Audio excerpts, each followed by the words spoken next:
Olympics. Yahey! Sino naman yan, Rico Panyero? So, eto na nga, dumagdag na nga sa 2 gold medal ni Golden Boy Carlos Yulo at isang bronze medal ni Ira Villegas, itong si Nesty Petesio. At alam nyo ba kung saang sport? Chan! Sa women's boxing ulit! Sabi ko na ang mga Pilipina talaga magaling sumapak. Mas magagaling sumapak ang mga Pilipina. Yeah? Ang mga babae ng mga Pinoy kaysa sa mga Lalaki. Isang patunay, Rico Panyero, mga yes friend, na matakot na ang mga mister sa kanilang mga misis. Dahil dito na patunayan na ang mga babae magaling sumapak.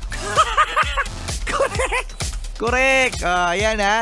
Congratulations kay Nesty Petesio dahil meron siyang bronze medal. At magkano nga ba, Marcian, ang matatanggap na cash incentive ng bronze medalist? 2 million pesos!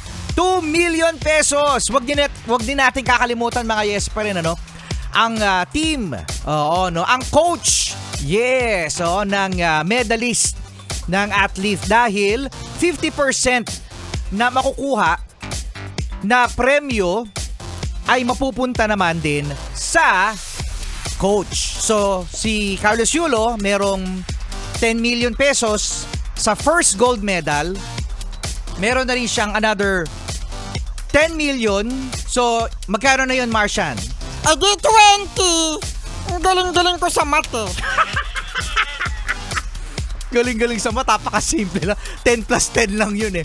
So, 20 million. So, merong 10 million pesos yung coach ni Carlos Yulo. So, ngayon, eto namang si Ira Villegas at si itong bagong nakakuha ng bronze medal na si Nesty Petesio, meron silang tig 2 million pesos.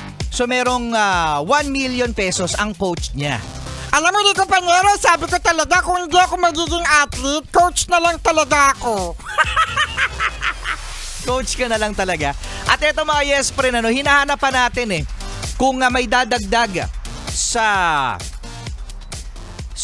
ibibigay na regalo dito kay Carlos Yulo, kasi may balita, mga yes friend, na ang Viva Max Ha? Yung Viva Max? magbibigay daw ng lifetime subscription. Kay Carlos Yulo. Ay, gusto ko yan, Viva Max lifetime subscription. Gusto din niya na Kia Toilets.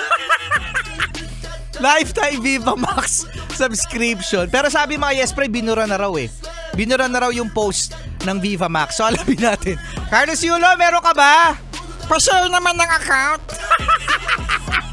Pa-share naman ang account. Kasama nyo pa rin, Rico Panyero At Marcian. I'm digging